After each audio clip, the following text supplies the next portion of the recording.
Toshakhana case में chairman PTI की फौरी सजा मौतली की इस्तदा मुस्तरद। इस्लामाबाद हाई कोर्ट ने दरखास्त पर नोटिस जारी कर दिए। मुकदमे का रिकॉर्ड भी मंगवाया जाए। चीफ जस्टिस आमिर फारूक की हिदायत। वकील लतीफ खोसा ने बताया, गुज़िश्ता रोज एफआईए ने एक वकील को 8 घंटे बिठाए रखा। वकील शेर अफजल मरवत ने कहा, पिंडी बेंच में बैठा था, पता चला कि मेरे खिलाफ भी एफआईआर काट दी गई है। पता नहीं क्या क्या लिखा है कि मैंने कपड़े फाड़ दिए। चीफ जस्टिस आमिर फारूक ने रिमार्क्स में कहा, हमें भी पता चला है, हम एक ही पेशे से ताल्लुक रखते हैं, इस मामले को देख रहे हैं।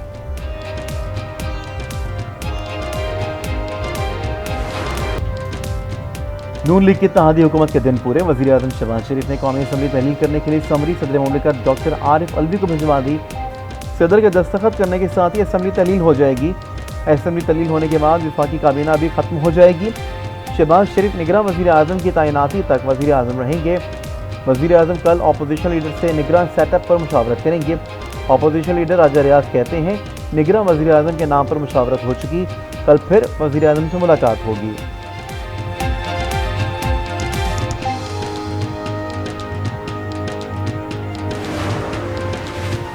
निगरां वज़ीर आज़म कौन बनेगा? मुशावरत और सियासी रस्साकशी जारी। जलील अब्बास जिलानी निगरां वज़ीर आज़म के मजबूत उम्मीदवार। ज़राए के मुताबिक इसहाक डार और हफीज शेख के साथ जलील अब्बास जिलानी का नाम भी ज़ेर गौर। जलील अब्बास साबिक सफारतकार और साबिक सेक्रेटरी खारजा रहे हैं। साबिक जस्टिस मकबूल बाकर रिटायर्ड। मखदूम अहमद महमूद का नाम भी ज़ेर गौर। मोहम्मद मियां सुमरो खलीलुर रहमान रमदे के नाम पर भी मुशावरत। ज़राए के मुताबिक अपोजिशन अरकान की निगरां वज़ीर आज़म के ओहदे पर तकर्री, किसी सियासी शख्सियत को करने की तजवीज़। निगरां वज़ीर आज़म के लिए बाकायदा कोई नाम सामने नहीं आया। इसहाक डार भी मजबूत उम्मीदवार हो सकते हैं। निगरां वज़ीर आज़म का सियासी जमात से वाबस्तगी ना होना मुमकिन नहीं। वफाकी वज़ीर खुर्रम दस्तगीर की प्रोग्राम स्पॉटलाइट में खुसूसी गुफ्तगू। कहा, जलील अब्बास जिलानी के नाम पर भी एतराज़ नहीं होना चाहिए। मुशीर वज़ीर आज़म कमर ज़मान कायरा ने कहा कि निगरां हुकूमत की कोई मुद्दत नहीं होती, इंतखाबात होने तक निगरां हुकूमत रहती है। किसी सूबे की नशस्तें कम ज़्यादा नहीं होंगी। इदारों को अपने आईनी दायरा कार में रहना चाहिए।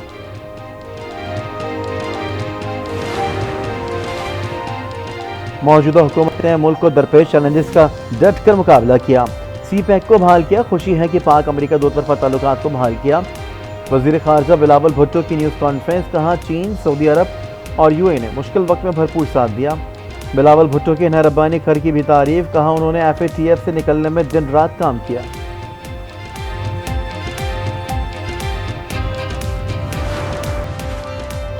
अगर आज चेयरमैन PTI वज़ीर आज़म होते तो मुल्क डिफ़ॉल्ट कर चुका होता। मुल्क को डिफ़ॉल्ट से बचाने में किरदार अदा किया।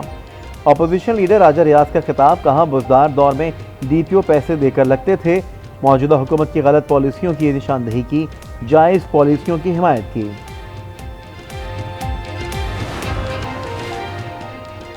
साजिश से जन्म लेकर मुल्क पर मुसल्लत होने वाली सरकार झूठ पर इक़्तिदाम पजीर हो रही है। कठपुतली वज़ीर आज़म का बेमगज़ खिताब शर्मिंदगी, निदामत और मुजरिमाना नाकामियों की मर्सिया है। वज़ीर आज़म की कौमी असम्बली से अलविदाई खिताब पर तर्जुमान तहरीक इंसाफ का रद्द-ए-अमल। कहा, PTI कौम के साथ मिलकर मुजरिम राज के अंजाम पर सजदा शुक्र अदा करेगी।